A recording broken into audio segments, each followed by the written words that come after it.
All right, so welcome to another episode of Sports Extra. Today, Brian Matamba and Nobert Bhasvi. We're going to be analyzing a bucket load of things today. So, coming up on the show, we're going to be looking at our tottering new boys. That is, whether in the northern region, the eastern region, the Premier Soccer League. But we're going to be talking about that. And then, of course, we're also going to be looking at what is happening within the world of cricket. Zima for T10, under the probe, under the microscope. Is it fair? Is it unfair? I've got a bit of a theory, but we'll discuss it with the boys. And of course, Liverpool winners over Chelsea. He's a happy camper. We are not. We wanted Chelsea to beat Liverpool for the life of it, but it didn't happen. But all this and so much more right here on Sports Extra.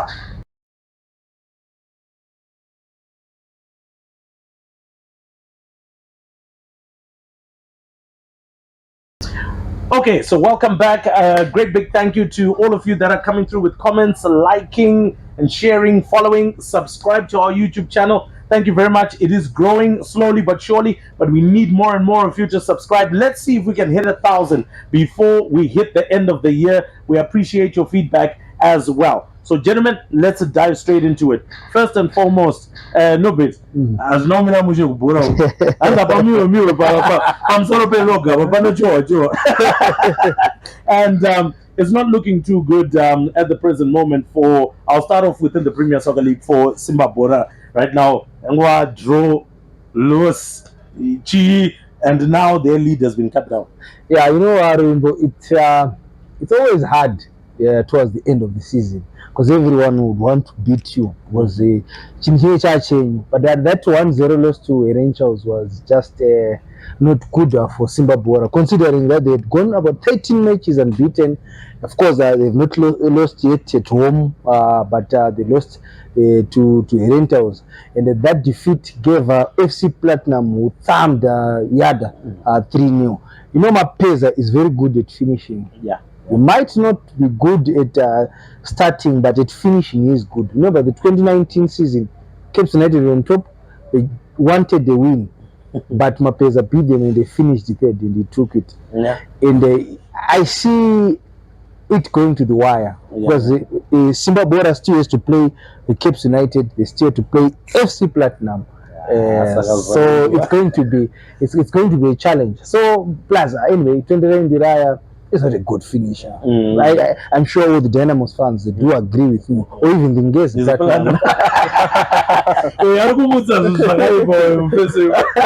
I'm just saying, it is what it is. But it is theirs to lose. Yeah. All right. Well, Brian, I think as well when we just look at Simba Bora, I think look, kudos to them. They've been impressive. Home record has been phenomenal for Simba Bora in the way that they've gone about business. But I guess maybe now the heat just a little bit too much.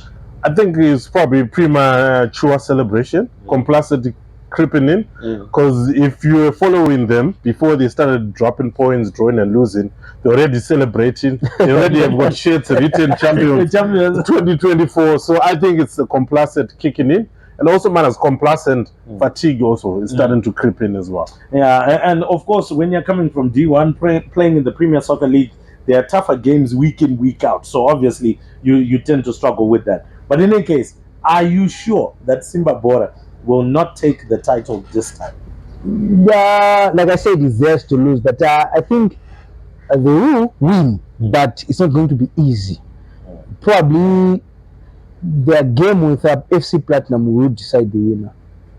Well, let's see whether that will actually be the title decider. Let's quickly go to the other two leagues. Wangu Mazodze, right? Hanzi Jululu Jalala.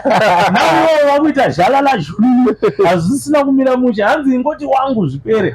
Manje wangu wacho zvipera. And their lead has been cut down. I think the last last time we actually had a chat over, weren't they like 14 or so points ahead? Yes, I think they were it was 15 when they lost to Triangle. So it's now Jarara Jambamba. Yeah, because it's now it's not easy because Triangle is still in there, Tenex is still in there, and with all the politics that is going around with Wangu, Richard Mazodze wanting to be the ZIFA president, everything is now. All eyes are on them. whether it's the officiators, everything. So it's not going to be easy. But well, it's what it's 7 points, but it's 6.5. Yes, but they still have a game in hand. But just like the Simba Bora issue, it's also theirs to lose, because now it is important to take your boys and tell them what exactly you want to achieve. Because when they were 15 points, I'm sure they're already saying we are in the Premier League, but it's not that easy, because there's a lot of things that goes on with these games, Agreed. I mean, look, of course, the appointment of an assistant manager was 8 years old. What 11 years old? I don't think you are cut out for Premier Soccer League football. But all right, let's quickly jump to the other one. This one is hotly contested now. This is the northern region. Moz was way out there, and now it's been cut down with, of course, a Scotland owner. That is, of course, honorable member Pedzisai Scott Sakupanya coming and saying that, oh man, Muka Goyes, $200. And for every player. For every goal, $200. Sorry. Then Muka winner 5-0 and above. 1.5 per each player. Imagine, and 1.5 for each player. Muga winner by 5 goals and above. I mean, boring. With what is going on, I remember when they won 7-0 against Norton Community, people said a lot of things because it was now the issue to do with goal difference. Because if they are given those 3 points against Karoi, that game that was abandoned, they will get 3 points and 3 goals. So the goal difference will be subtracted. So they now need more goals, because if they win all their games and Moz win all their games, it will be decided by goal difference. So now it's tricky. Now we all know that they want goals, but that's taking it alone for football. It means a lot of things, because if I'm not saying there's something going on, but if players are promised 200 per goal, what about the officiators? I'm just saying, just putting it out there. So it's Moz to me, because Moz they didn't play well. I think 4 games, because they drew 2 games, one against Trojan and the other one against Chinoi. That was not good enough, especially considering that Scotland is following and they are winning 7-0 on their tail. All right, fine. So, gentlemen, as we wrap this particular story up, Wangu Mazodze, Moz, Simba Bora, will these 3 take it, or Panacha trades? Moz might slip. I have got a sneaky feeling that Scotland might be in the top flight next season. Well, all right. So, Boss Scott, I think you might actually be in the Premier Soccer League next season. All right. So let's move away from this one and go over to some of the other stories as well that we're covering within the sporting world. And this time around, we're moving over to rugby. Now, of course, this last Saturday, we saw the Under-20 High Performance Center take on a Zimbabwe A side. Both of them are in preparation of one of a kind. We know that Zimbabwe A is looking for players that will most probably join the foreign contingent that will then go on the tour, which is to play UAE and I believe South Korea. I believe the Netherlands game is no longer going to be happening for one odd reason or another, but we're going to be playing UAE and South Korea, both of them that are ranked above us. So these are some of the things that will definitely help in our rankings, that will definitely help in terms of our preparation for the Rugby Africa Cup. But Brian, I'll start off with you. Not a great outing for the under-20s. It was quite a pasting. Yes. But your general outlook as to maybe Zimbabwe A, who do you think maybe can progress from that side and actually be part of both the end of year tour and maybe ultimately the Rugby Africa Cup side? I think Carlos Matimai, the scrum half, he's been knocking on the Sebos door for a while now, and he could be a good substitute scrum half for Hilton, or he can play that role. So I think he's one of the players who actually have been standing out of lately in all the games they've played, as ZMA from playing Manika Land and from playing Matamba and Select. All right, we saw some experience being introduced. Brendan Mandivenga, we know he's been out for a long time, injury issues. Linian Tambwere has just more recently come back onto the scene, and we saw his quality off the boot as well. I mean, do you think that would also be a fantastic addition to the side? Do you think Linian Tambwere has still got something to add to the Sables? No, I think Lilian's still got a lot to add, given that he's got so much experience. He's played for Sables before, and right now he's the needed depth we need. Because right now we've got only Ian Pryor as our solid 10. So having Lilian's then gives us more options. That in the event Ian Pryor's got an injury, or in the event we want Lilian's to come on and finish the game. So he still adds more value, because his kicking accuracy for goals is quite good. I would probably say his kicking for goals is even better than Ian Pryor. And also he's got a boot, you know. Definitely. I mean, the touch finders over the weekend were absolutely phenomenal. But, of course, we've got the under-20 side. They're preparing for the Butters Trophy. It might be held here in Zimbabwe. But, Nobert, how important do you think, if it is to come back to Zimbabwe and to be hosted here, how much of, of an opportunity, or maybe just to say, for lack of a better word, how important is it for Sean D'Souza to try and regain that trophy after losing it so painfully in that final match? I think it is important. We are known in the rugby world as the exporter of fantastic rugby players. So I think it will also be an opportunity for the other youngsters to showcase and show the world what Zimbabwe is really made of. And it is important. We need it back home, because anyway, was it 3 times? Yeah, twice in a row. Yes, twice in a row. Two means it's yours. Yeah. So we need it. Yeah, so it is important. Yes. Yeah, most definitely. But anyway, I caught up. I didn't catch up, but I caught up with the head coach for the Junior Sables, Sean D'Souza, talking about a very interesting program that he has introduced to unearth more talent for Zimbabwean rugby. Having experienced the Junior World Trophy last year, there's a lot of takeaways that we came back with.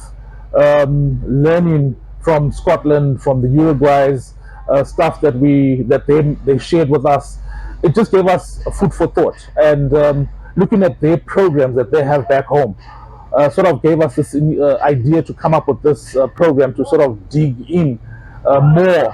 Yes, we do have a good number of athletes that come into our program, but I think there was need for us to go out and dig deeper and just build that depth chart, so to speak.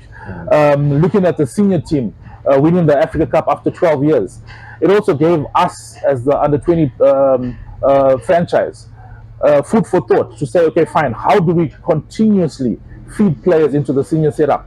Yes, if we focus on our tournaments, we're then looking at 30-40 players. But what happens to the 100 and some odd players that are coming out of the school system that still want to participate at elite level? Do we just throw them to the wayside? I think that's not the way. Some guys are late developers, and some guys just come from systems that are not as fine-tuned as others. So we feel that the Grassroots Greatness program will definitely be a pathway for these athletes that are late developers that will come in and we fine-tune them. All right, an interesting grassroots to a greatness initiative program. Nutrition, very important. That's very true. You can win and lose a game just on nutrition. Yeah. So ultimately, I mean, sports science becoming a serious, important aspect here, Nobert, to get our players to that place, because it seems like when it comes to talent, there's no doubt, no question, across the board in all of our sports, we are right there. But either the mentality going into the game, and I think it's important because if you look, we were discussing about it anyway before we start the show about the British Brigade.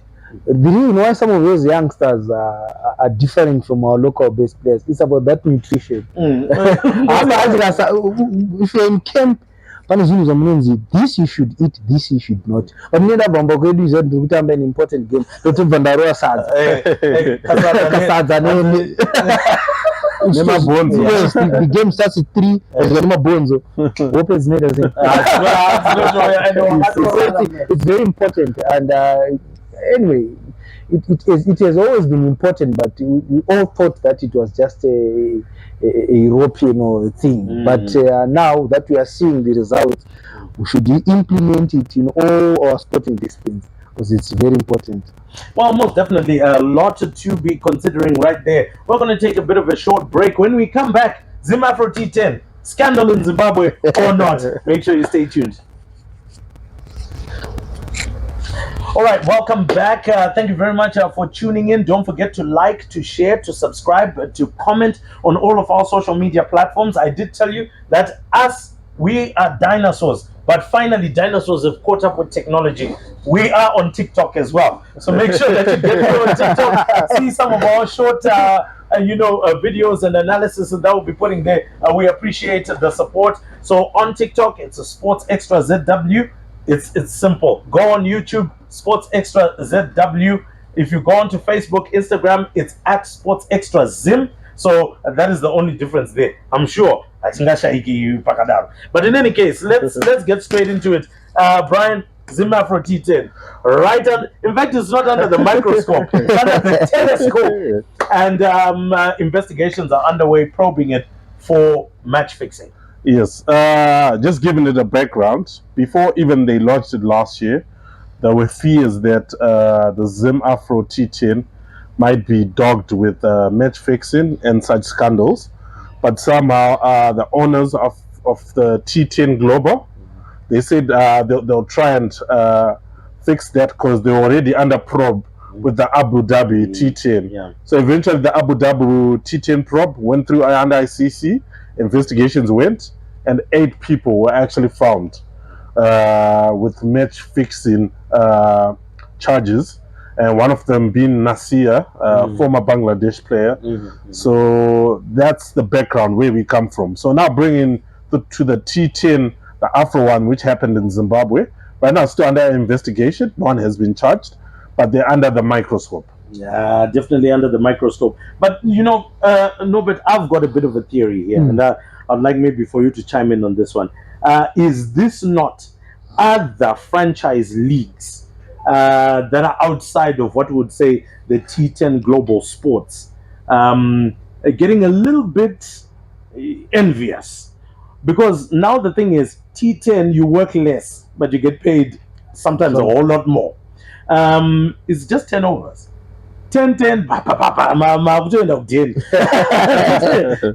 maybe pocketing an odd 50k, 100k, and so on. And it's now beginning to pull some of the top players away from either the T20 or even the likes of the counties or maybe the 50 over leagues that are around the world. Don't you feel that maybe this probe was kind of stoked for that reason? Yeah, when I first heard about the allegations, I was like, come on, there's no way. But when I looked at the games and the overs that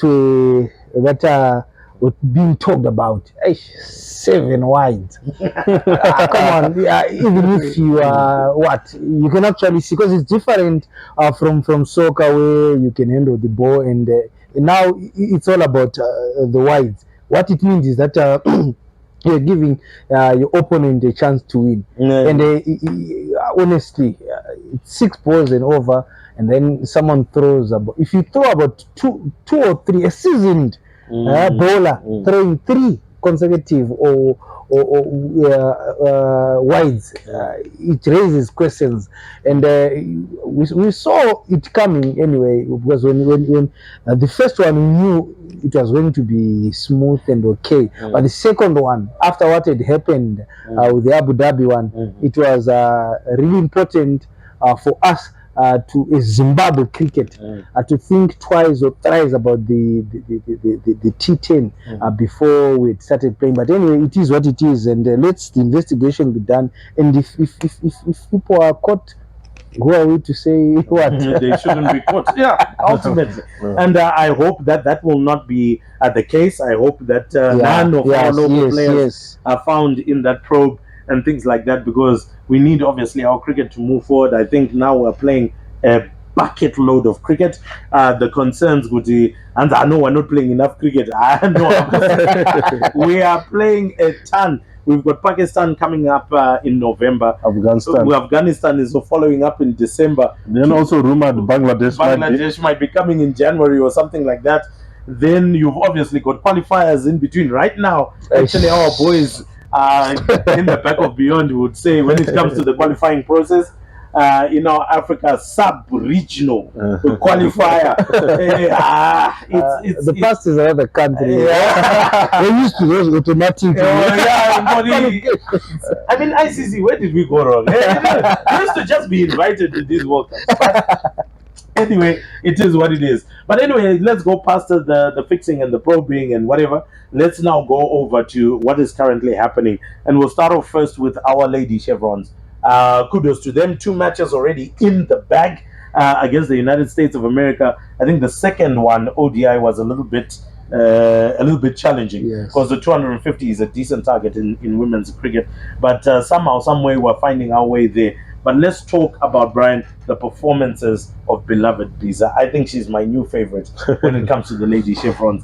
15-year-old youngster putting in a player of the match performance in the first ODI and coming up with an important 46 runs again, even in the second ODI. Yeah, especially in the second one, because we were chasing quite a competitive total. Like you mentioned, when you score 260 something, that's a pass score in the ladies. So given that she's only 15 and she's putting up such performance, that's very impressive. And talking about maturity seems to be coming with a lot of players. I'll hasten to say, I know I'll be attacked by others, but I'll hasten to say a lot of players coming from Chitungwiza. Right now, it looks like Malcolm Chikua is doing a phenomenal job out there. A beloved Biza, Kelly Singlovu, I believe Runyaro Paspanojka. That's just on the ladies' side. Coming on to the men's side, Wesley Madevere is a product of that from St. Aidan's Primary. Milton Shumba, Clive Madande, all of these have now become top players within the national team setup. Kudos to Chitungwiza. Yes, I remember the first game that I saw Gladiators playing. Is it Takashinga A at Takashinga Sports Club? I was like, is this team from Chitungwiza? Because the experience and what I saw was totally different from what I thought about Chitungwiza, especially when it comes to cricket. Because we know that cricket, whenever someone mentions cricket, people think of Takashinga, Highfield. So when I was told that it's a team from Chitungwiza, I was like, what? So kudos to them. And we still believe that you can take that to other provinces and other places. We can still have good cricket players. So what back then it was Kadoma, where most of the youngsters came from. Now it's Chitungwiza. Who knows? Maybe next week it will be. Next year it will be Chivu. That's where Big Notice from. Yes. That's also where I also generally come from. So top cricketers.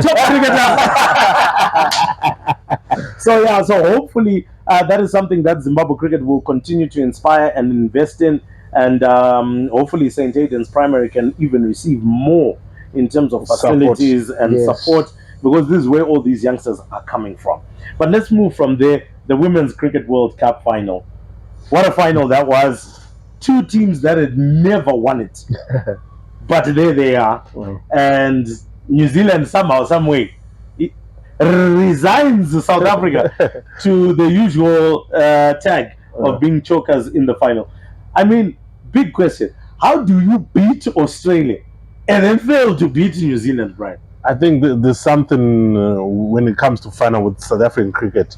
They're failing to get to kick away the chokers tag off them, because it keeps dogging them. Because the same women's side, when they hosted the World Cup, they lost to Australia. But we know Australia has been the dominant team in the women's game. But this time, given that they had knocked out Australia in the semi-final, it looked like the cup was already written, Lady Proteas. But New Zealand had other thoughts. They had other ideas. And you know what? It's like, I can't explain how they lost. Phenomenal batting performance against Australia. I think they only lost 2-3 wickets in that semi-final. But you come up against New Zealand, I can't say that New Zealand didn't perform in the World Cup. I think they played some very good cricket. But zvakangoramba no, but chi. Complacency. That's all I can say. Because beating Australia, and now you think, no, New Zealand has never won it. We've never won it. We've beaten the defending champions, so obvious it's ours. But like we said before, it's a trinity of losses. The men lost, and they lost to Australia, and now they lost to New Zealand. So it's in them. I don't know what needs to be done. Yes, I know maybe many South Africans will be commenting on this one. I don't know what needs to be done, but I think it's a mental block, maybe, that they might need to get over. Because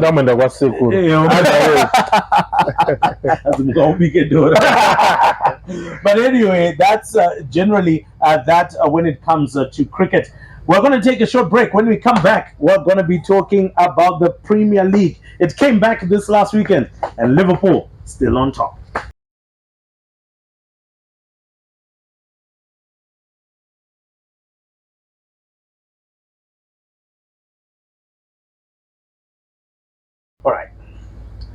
All right, so welcome back to Sports Extra. Once again, a great big thank you. Thank you for liking, sharing, and commenting. And of course, would love for the interaction to continue. And please, let's follow on our YouTube channel, on our Facebook page, Instagram handle. We're all there just to serve you. Premier League action. One man is smiling on the set, and that is him. That's this man. And of course, this man here is a Liverpool supporter. Now, of course, let's put things in perspective. Liverpool beat Chelsea in what arguably, in my view, was the first real test of their character in the Premier League. Because I think the first 10 games... There was many. I just want to invite at the moment. I mean, the top 6 might even be very likely this season. Yeah. But anyway... this was the first real test against those that were actually being touted as some form of a title contender, so to speak. But tell me, what do you think Liverpool did right? I think Liverpool, it's the experience that got them over the line. Because if you look at Chelsea, they're a very young side. As much as some people say they've got experience, but then Liverpool's side is very experienced, and there hasn't been much change since Klopp left. So it's the same squad that almost went for a quadruple last season. So it has so much experience. So even on the day, what made them get over the line, just nicking it away from Chelsea, it was the experience. Yeah, ultimately experience, because if you look at it, ball position, Chelsea had a lot of ball position, but they just couldn't penetrate.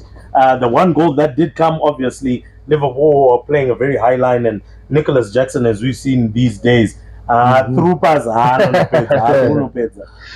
I think Liverpool played well. They both played well, but Liverpool knew what was needed, and that was scoring. Yeah. Because you see Copa off form like that, you have to utilize. Because on a normal day, that guy will remember what he did the last time when he played Manchester United. From Norway, he scored 2 goals when we thought we would win it. So now that he was off form, Liverpool they knew what was needed, and that is scoring. They did score. Who knows? Maybe if there was no VAR, that was the referee said that was a penalty. I predicted 2-1 in favor of Liverpool, because like what Brian said, I was banking on the experience that they have. Chelsea, yes, it is a good young squad, but that experience element is needed. Definitely. And I think you're so right in terms of that, in terms of the experience. My general feeling around that game as well for Chelsea, I think Jadon Sancho was then also shown with the Bundesliga.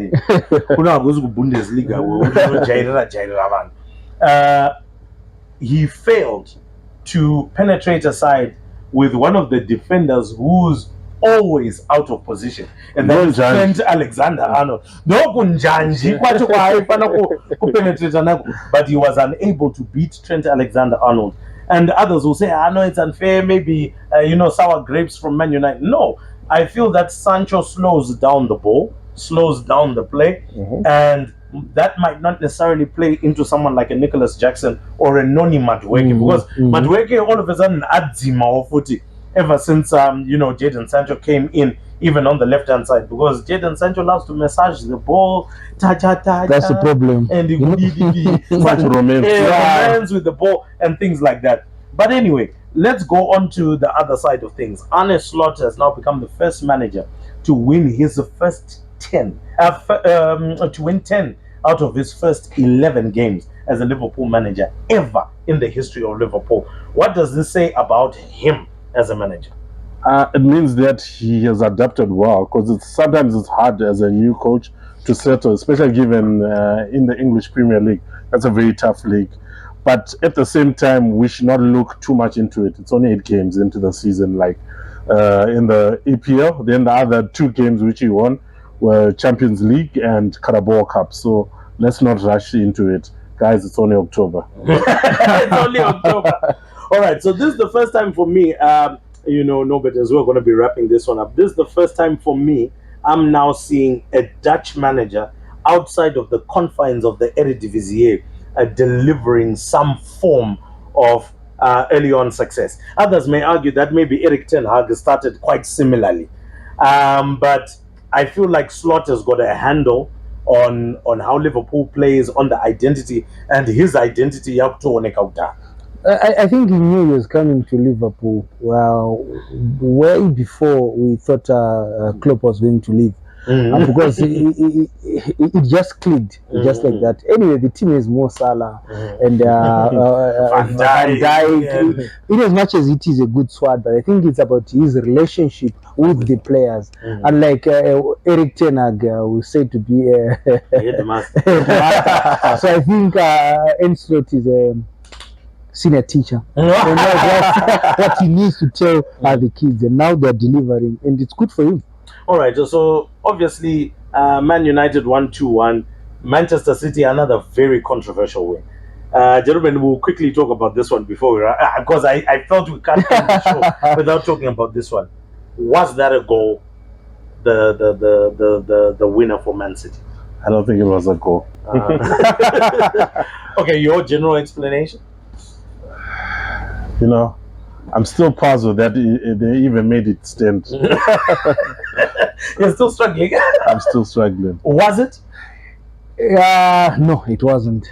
Yes, of course, they went to VAR, but I still feel VAR favors the traditional big team. I know some will argue that Man City is not a big team. It is just a more recent yes, but I think it has always been like that. Because if they had said that was not a goal, we all know the kind of person Pep Guardiola is, and the negative comments that are going to come out of those. So it was easier to give it to Man City than to say it was not a goal. Yes. Yeah, I agree. I think that is the best summary we can get on that one. My reason for it not being a goal, number one, prior to the corner kick that was taken, a Wolves player had been fouled. Goncalo Guedes had been fouled in the box. It was supposed to be a free kick to Wolves, and clearly that should have ended the game.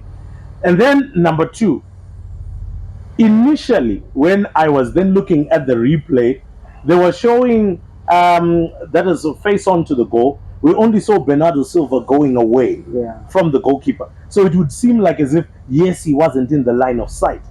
But as the corner kick was being swung in, Bernardo Silva was not even, he was right close to the keeper. He was with Jose Sa. And then after he had pushed him as he was going away, that's when the header then came in. So clearly there was contact as the cross was coming in, and surely it should have then been a foul against Jose Sa. But then again, I am not IFAB, which is International Football Association Board. I am not VAR. I'm not the Premier League. I'm not Pep. I'm not Gary O'Neill. I'm not the referee. I'm just an analyst from Zimbabwe on Sports Xtra. But I want to tell you something, Ruvimbo and Brian. Now that they've said it's a goal, you see other teams doing the same thing, and they won't get the goal. And they won't get the goal. When VAR analyze it, you see it will be chalked. Yeah, it will be chalked. Because that's the reason. That's the same thing that Gary O'Neill was saying. He said Max Kilman did the very same thing against Bournemouth last season. Very similar incident, but ours was chalked off because they were saying that the proximity, and it wasn't an issue with there was the proximity to the goalkeeper was too close. So what more of a proximity did you want for Bernardo Silva? Did you want him to be right on the back of Jose Sa holding him and Akatomoita and Ngirikini Babu? Is that what they wanted? I'm not so sure. I think it's inconsistent with VAR. Yes, yes. Anyway, what do you know? Man United, your Man United is Liverpool. I know a lot of people say, look at those guys. They're attacking City. But I'm just saying it as it is. These are facts and experience. It has happened before, and the goal was disallowed. Now it has happened. It is given. It is given. It will happen again. It will be disallowed. Anyway, that brings us to the end of the Sports Extra show for this week. Don't forget to like, to share, to subscribe. There's also opportunities for you to partner with us. If you'd like to come through as a corporate sponsor and you want to advertise your products on our show, make sure that you get in touch with us on our various social media platforms. But that's it. Brian Matamba, Thanks for having us, Ruvimbo. thank you for being with us. And of course, until next time, cheerio.